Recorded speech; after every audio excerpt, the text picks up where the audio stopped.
ডায়াবেটিসে আক্রান্ত যারা রোগী তাদের ডায়াবেটিস যখন অনেক বছর হয়ে যায় বা দীর্ঘদিন ধরে যারা ডায়াবেটিসে আক্রান্ত তাদের মধ্যে আমরা অনেক সময় দেখি যে হাত পায়ের মধ্যে অসহ্য জ্বালা যন্ত্রণা করে। অনেকে এসে কমপ্লেন করেন, বলেন যে হাত পা খুব জ্বলে, হাত পায়ের মধ্যে খুব অস্বস্তি হয়, হাত পায়ের মধ্যে অসহ্য রকম একটা অনুভূতি হয়, খুবই খারাপ লাগে। তো যাই হোক, এটার জন্য যে বিষয়টা আমরা বলি সেটা হচ্ছে যে ডায়াবেটিক পেরিফেরাল নিউরোপ্যাথি হয়ে যায় এবং আমাদের যে নার্ভ থাকে সে নার্ভগুলো ডায়াবেটিস থাকলে আস্তে আস্তে নষ্ট হতে থাকে এবং এর ফলেই কিন্তু এই সিমটমগুলো হয়ে থাকে। দুর্ভাগ্যক্রমে বিভিন্ন ওষুধ আছে, কিন্তু কোনো ওষুধেই কিন্তু আমরা দেখি যে খুব ভালো রেসপন্স পাওয়া যাচ্ছে না এবং রোগীরা ডাক্তার বদল করতে থাকেন এবং অসহ্য কষ্ট পান রোগীরা।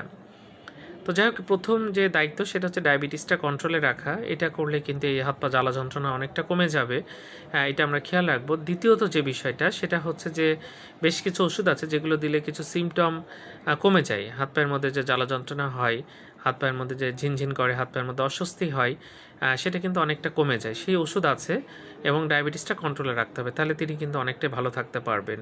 ধন্যবাদ সবাইকে।